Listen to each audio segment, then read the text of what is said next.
L'invité politique d'Europe 1 Soir est Guillaume Carayon. Bonsoir. Bonsoir. Candidat aux élections européennes, porte-parole.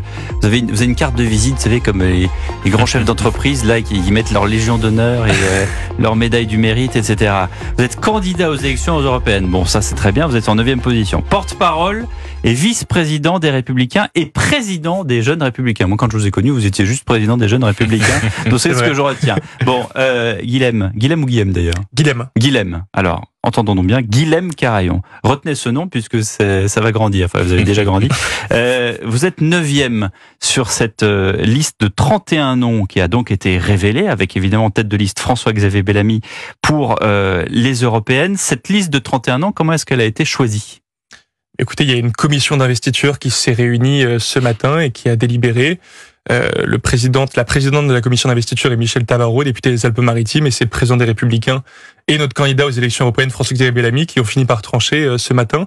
Et donc vous avez effectivement 31 noms qui ont été sortis aujourd'hui et qui seront de candidats en position éligible. Alors il y a 31 noms, je le disais. Il y a deux noms dont on parle beaucoup, c'est Nadine Morano et Brice Hortefeux, qui sont des sarkozystes historiques, qui sont là en 6e, en 7e position. Après il y a effectivement des noms qu'on a moins l'habitude de voir, notamment Céline Imar, qui est numéro 2, Laurent Castillo, Anne Sander. Enfin il y a des gens qu'on a l'habitude de pas trop croiser.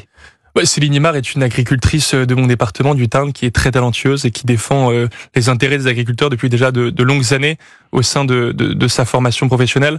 Vous savez, moi je me suis engagé dans ma famille politique chez LR pour changer les choses de l'intérieur, pour renouveler les visages, pour faire émerger une nouvelle génération. Ça veut dire que vous n'êtes pas content avec les numéros 6 et numéro 7. Et aussi pour changer les méthodes. Je crois que dans une famille politique, quand il y a une liste, notamment pour les élections européennes, qui est choisie, on lave son linge sale en privé, en famille. Ce qui n'est pas le cas des anciennes méthodes? Mais moi, je crois que aujourd'hui, on a une liste qui allie renouvellement et expérience. Je pense qu'on aurait pu davantage renouveler. Je pense que la place des jeunes dans notre famille politique doit être encore plus importante. Donc vous virez tous les vieux, quoi. Hortefeux dehors, Morano. Non, je crois que c'est important. Comme le président argentin. Ah, voilà. Non, c'est évidemment important d'avoir une dose d'expérience, d'avoir des gens qui connaissent parfaitement leur dossier et qui ont travaillé pour défendre les intérêts français au Parlement européen.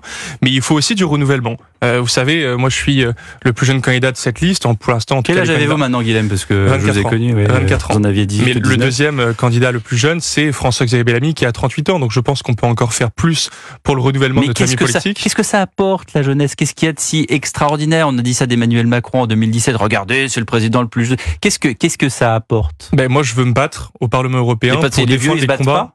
Non, mais je vais finir ma phrase. Oui. Je veux me battre pour défendre les combats de ma génération. Je fais partie d'une génération qui a grandi qu'avec des crises. La crise économique et sociale qui a commencé en 2008, la crise climatique qui est, je pense, une question existentielle pour beaucoup de jeunes et qui est moins perçue comme existentielle par une autre génération, la crise de l'insécurité, la crise civique démocratique. Face à toutes ces crises, moi j'ai envie de m'engager parce que je crois que c'est pas une fatalité. Et il y a des jeunes qui sont patriotes, qui sont enracinés, qui ont envie de se battre pour faire bouger les choses. Et je pense que c'est important de faire émerger cette nouvelle génération qui parfois a peut-être plus d'énergie à revendre et qui est capable de vraiment faire bouger les lignes au sein du Parlement européen. Cette liste, alors je disais qu'il y avait des inconnus, par exemple Nathalie Collin-Esterlé, c'est une vraie technicienne européenne, elle a le nez, j'allais dire, dans le guidon depuis de nombreuses années et elle connaît parfaitement le Parlement européen, mais on a l'impression quand même que cette liste, elle arrive tard, c'est-à-dire que on peut pas s'empêcher de se dire qu'il y a eu des atermoiements, qu'il y a eu des négociations, qu'il y a eu des moments où il a fallu faire plaisir à certains, et justement, je reviens peut-être au 6 et au 7, fallait peut-être leur faire aussi une petite... Bon, c'est le cas peut-être que la rue de Mirobény l'a appelé à un moment donné en disant et qu'est-ce que vous faites de Nadine et de Brice? Si c'est le cas, je le regrette. Si l'ancien président de la République a influencé notre liste aux élections européennes, je le regrette, parce qu'aujourd'hui, il ne nous soutient plus. Il soutient une autre famille politique. Il a soutenu Emmanuel Macron à la dernière élection présidentielle. Donc si c'est le cas, c'est déplorable. En revanche, moi je crois qu'on n'est pas en retard. C'est sévère ce que vous dites contre Nicolas Sarkozy. Il a toujours parlé de sa famille politique en visant les LR. Mais qui a-t-il soutenu à la dernière élection présidentielle? Est-ce qu'il avait le choix de soutenir quelqu'un d'autre? Oui, je crois qu'il pouvait faire le choix de la fidélité, le choix du courage. En tout cas, moi c'est le choix que j'ai fait. Oui, c'est le choix qu'on a fait.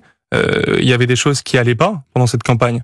On pouvait le dire mais après. Est-ce que tout est rationnel dans un choix politique, dans un choix d'un soutien d'un candidat pour voilà, là en l'occurrence, ce sont les européennes. Je dis pas que c'est moins bien, mais il y a une présidentielle. Moi, je veux dire, dans une famille politique, moi je crois à la fidélité. Je me suis engagé dans cette famille politique. Je savais que tout allait pas bien dans cette famille.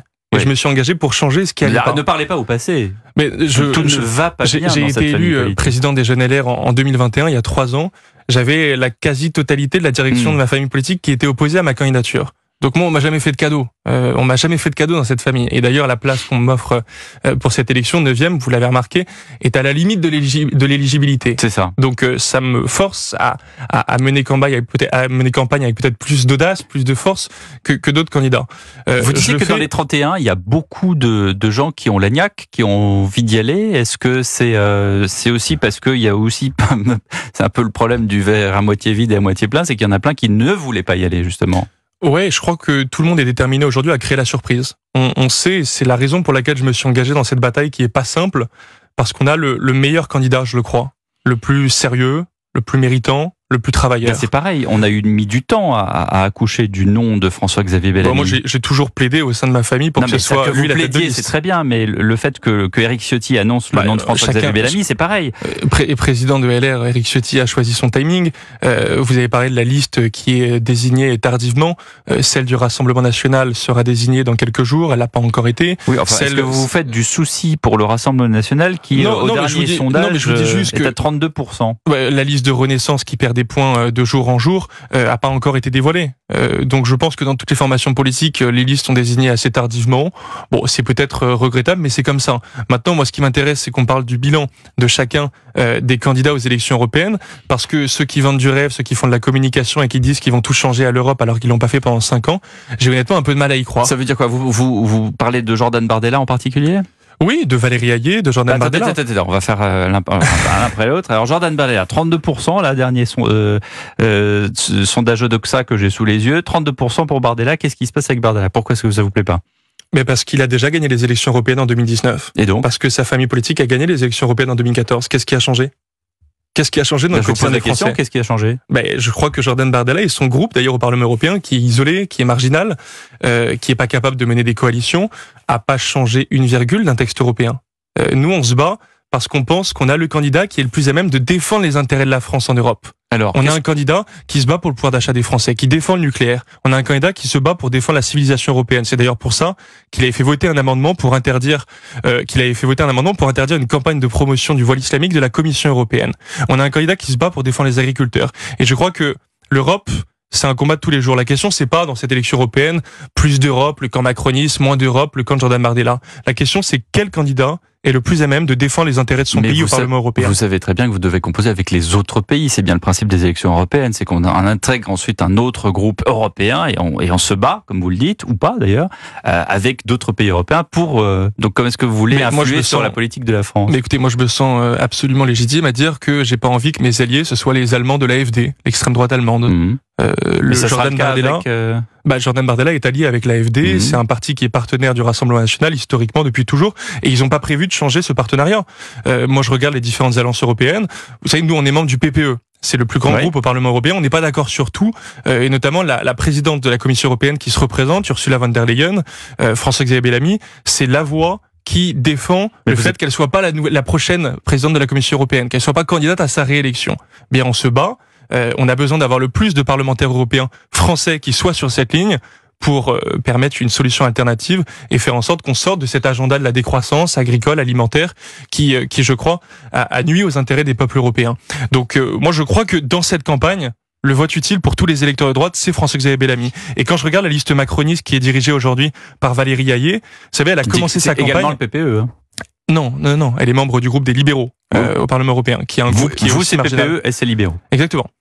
Et c'est au PPE que les choses se passent. Et je pense, les sondages en tout cas le montrent aujourd'hui, qu'à l'issue des élections européennes, le 9 juin, PPE restera majoritaire. Donc c'est au sein de ce groupe que les choses vont se jouer. Mais ce que je veux vous dire sur Valérie Hayé, c'est qu'elle a commencé sa campagne européenne il y a quelques semaines en disant « Moi j'ai 90% de vote commun avec Raphaël Glucksmann ». Raphaël Glucksmann, faut dire ce qu'il est. Il est de gauche. Il a soutenu d'ailleurs Jean-Luc Mélenchon à la dernière élection présidentielle. Donc moi, je pense que la liste macroniste aujourd'hui, qui parfois défend ce qui pourrait s'apparenter au centre droit à Paris, défend les intérêts de la gauche au Parlement européen. Donc tous les électeurs de droite doivent savoir que dans cette élection, le vote utile pour défendre leurs intérêts, c'est François-Xavier Bellamy. Qu'est-ce que vous répondez à Marion Maréchal qui parle d'islamo-droitisme pour ces élections européennes? Mais si elle a des preuves que des élus sont des islamo-droitistes, qu'elle les apporte à la justice. C'est pas sur Twitter qu'on règle des comptes pareils. Moi, en tout cas, je vais vous faire une confidence. J'ai jamais vu d'élus islamo-droitistes dans mon parti. J'ai jamais fait campagne avec des élus islamo-droitistes.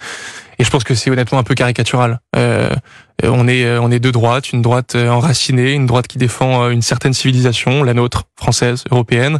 On peut pas nous accuser d'être des islamo-droitistes. C'est un peu caricatural.